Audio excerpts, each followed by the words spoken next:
Okay, folks, let's load the 7mm Rem Mag.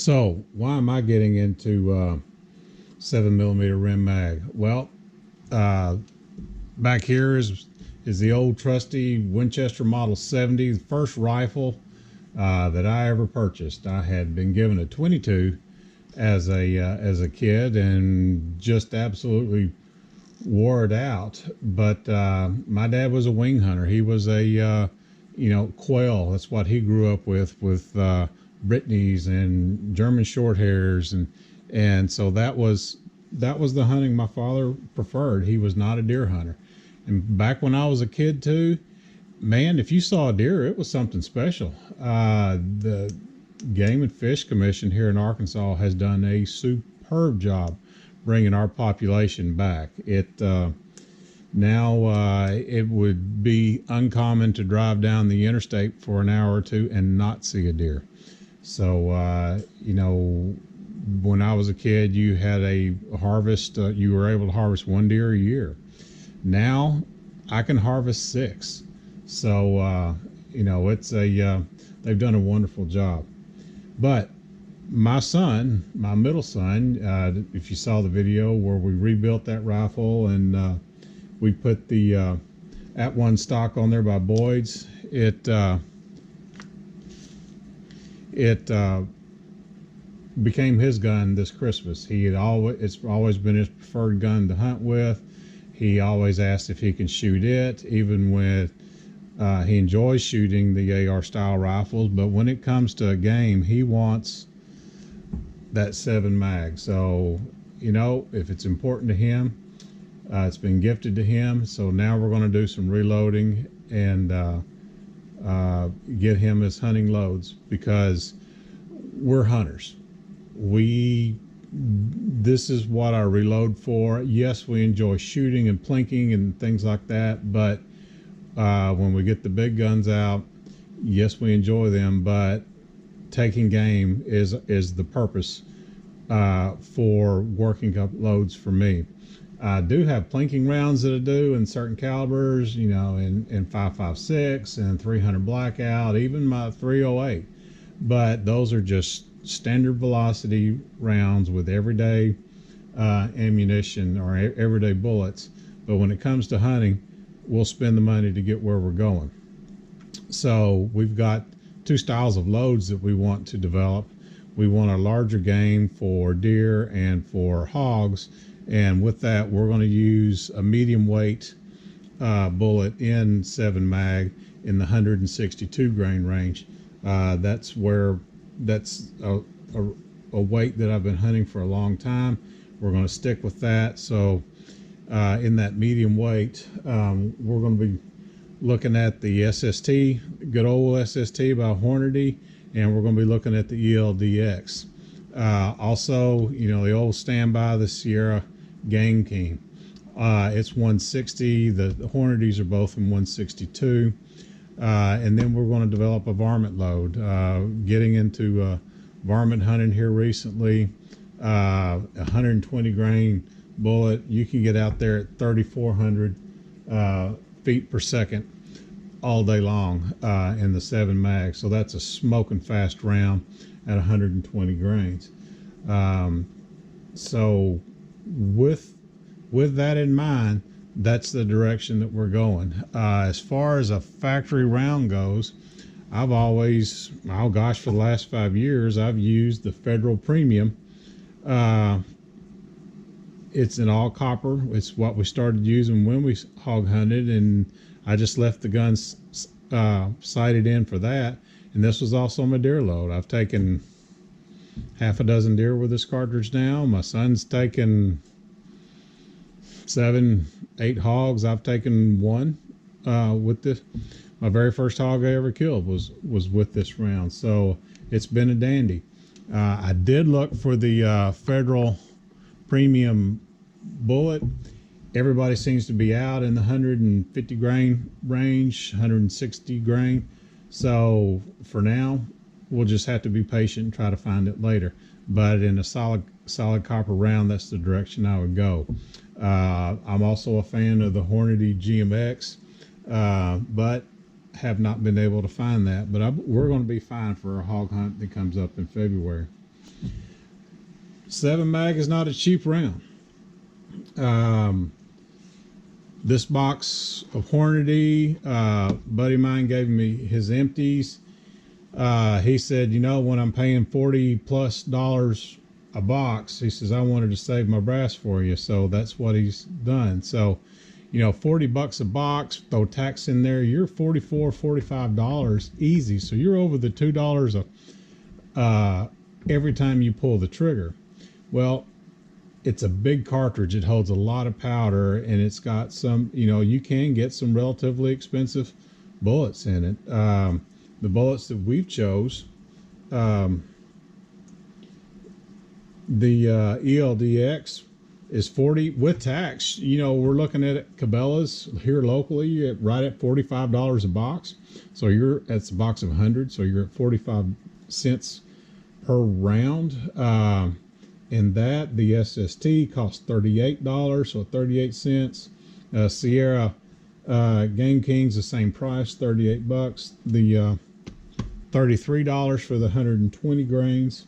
But you're talking about a cartridge that holds 60 grains of powder all day long. That's, you know, that's a middle of the road. There's some, you know, 68, some 72s. So, you know, at an average pound of powder, 29 bucks plus tax, you know, $33. You know, you're looking at 50 rounds, and that's a full pound of powder. Where, gosh, in pistol, you know, a pound of powder can go for hundreds of rounds. So we're looking at, in reloading, 66 grains, or 60 grains is 66 cents, plus a 45-cent bullet or a 38-cent bullet. You know, throw in your cap and the other miscellaneous that goes along with it. We're at $1 a pop. You start getting into your solid rounds, your coppers and things like your projectiles, 75 cents a round. Some of your extreme penetrators and stuff like that are as much as $2 a round. So it's not a cheap round to load. And the reason I've chosen the method that I'm going to choose is because of the expense of loading. You know, you can do ladder loads. We're talking about 4 bullets here. You know, before we get it tweaked out, we could be 200 rounds into it, 100 rounds into it, easy. So, you know, we're $200 deep before we decide our exact hunting load after tweaking. You know, there's other calibers out there. As many of you know, I hunt the 458 SOCOM. You know, here's some Lehigh Defense extreme penetrators. You know, you're now into the $150, $2 a round at that point. So with that in mind, the method for reloading is not traditional ladder loading. I'm going to go with the Satterlee method. I watched an interview with him on 6.5 podcast, and it's a method that he's developed in his 338 Lapua shooting, because, you know, you can be $3 a round easy reloading that. Instead of doing your traditional, you know, 5-shot loads or 10-shot ladder loads, and picking your favorite round, measuring your standard deviations, if you're going as far as, you know, running it through a chronograph. I personally use a Caldwell chronograph. Checking your standard deviations and your velocities, you might have an accurate round, but it's got crazy, you know, standard deviations, and you're just asking for an inaccurate round at that point. So with the Satterlee method, let's take a look at it right here. Well, what you do is you pick a powder, and I've got 4 powders here from fast to slow, 760 Winchester ball, 4831 Hodgkin's first powder they developed after World War II. They developed that in the 50. I got a Alliant Reloader 22 and IMR 7828. That is fastest to slowest left to right. So what you do with the Saterlee method is you work up your charges just a single shot in 2 or sometimes 3 grain increments and shoot them across your chronograph. And with that, if you'll look at this graph here, you will chart your velocities. And as many of you know, as you shoot, sometimes your velocities will go up quickly, sometimes your velocities hardly go up at all. So as powders react chemically, those velocities will go through, as you see on this graph, they will go up and they'll have peaks and they'll have flat spots. So with this method, if you look at this next graphic here, what you're looking for are the middle of those flat spots. And what that's going to do is give you your best standard deviations. And with low standard deviation comes a more consistent shot, as everybody knows. So this is strictly, I messed up on my graph. It's not H4350. That should be Alliant 4350. But this is how it works. This is not a representation of the actual shot. I just used the ballistic table in the reloading book to come up with this and just filled in the blanks. But this is the method. Pick a maximum charge that you want to go to and work your way backward. If you're looking at hunting rounds, velocity is everything a lot of times because we're looking at wound cavities. So with this proposed chart at 56 grains, we see we're in the middle of a flat spot there, just above 2,700 feet per second. At 57.2 grains, we're in a flat spot just above 2,750 feet per second. And then on the high end of things, at 58 grains, we're in the middle of a flat spot at 2,800. Well, this represents what, about 15, 17 shots here. Say, had we worked our way up from, say, 56 grains all the way to 58.4 and half grain increments, you know, we would have had a charge there at, say, at 56.8 where there's a big jump. Well, if you're in the middle of that curve where there's a high jump, you're going to have higher standard deviations. So with those higher deviations comes inaccuracy, drives some people nuts.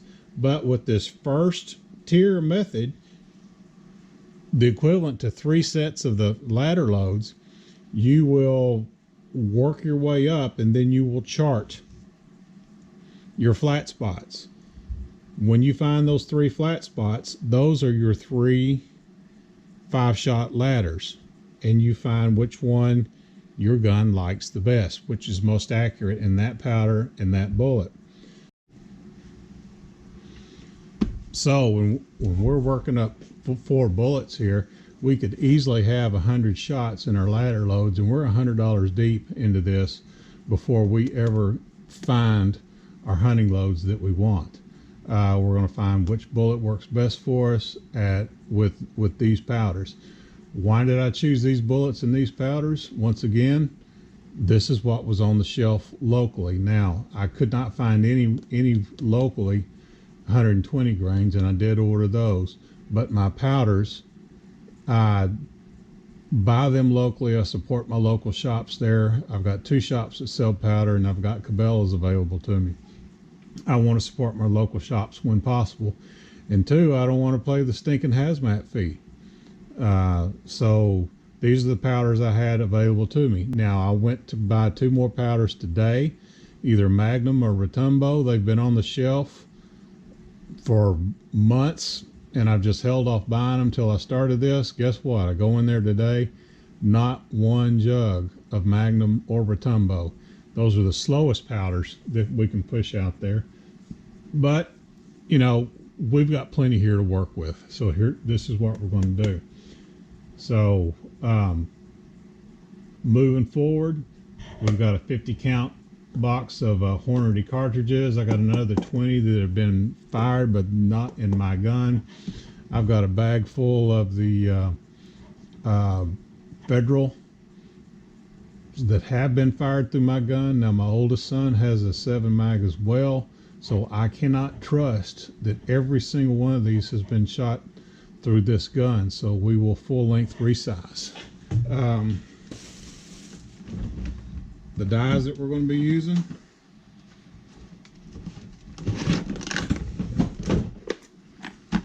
is Hornady. Once again, good dies. This is what was on the shelf and available to me. What did I buy with that Hornady? I did buy the stem for the ELDX, and I also bought the micrometer to go with it. So we are good to go when it comes to dies. So let's take a look at what we're going to work up charge wise.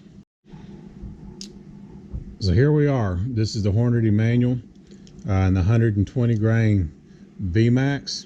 We've got all 4 powders available to this bullet. Winchester 760. Beginning charge is 53 grains all the way to 60.2. 60.2 was the most accurate.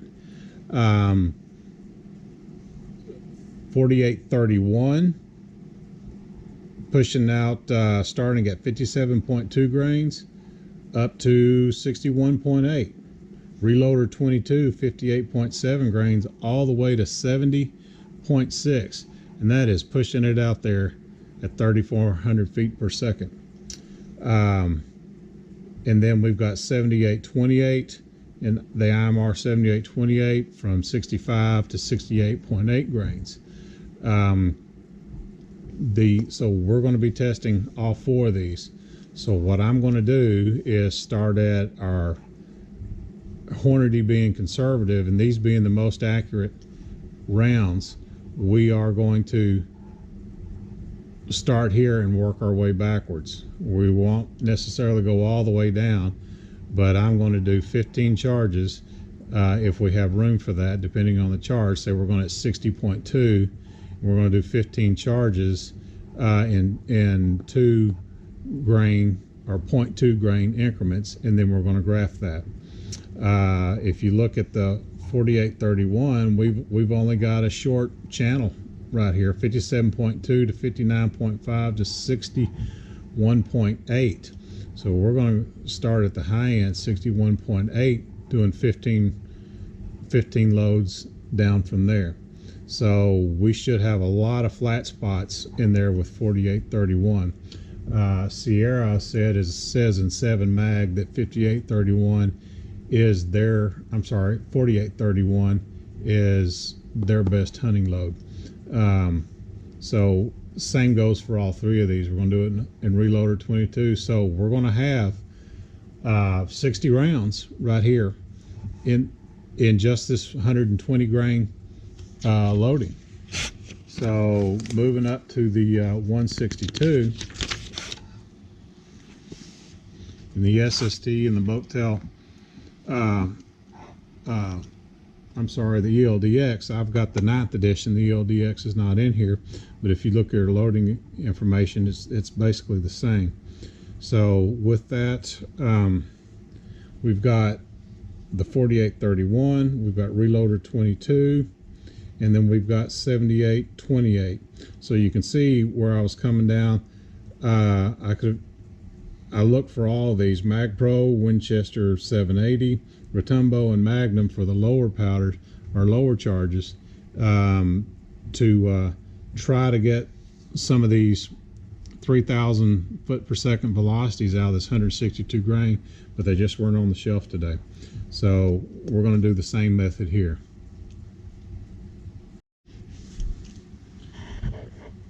So with that, that's going to end up today's video. I appreciate it. We're going to look into the Satterlee method of loading, and we're going to get my son set up for the upcoming hog hunt, and maybe we'll even pop a coyote or two while we're down there. Remember, folks, beer and bullets don't mix. Stay safe, have fun, teach your kid how to shoot.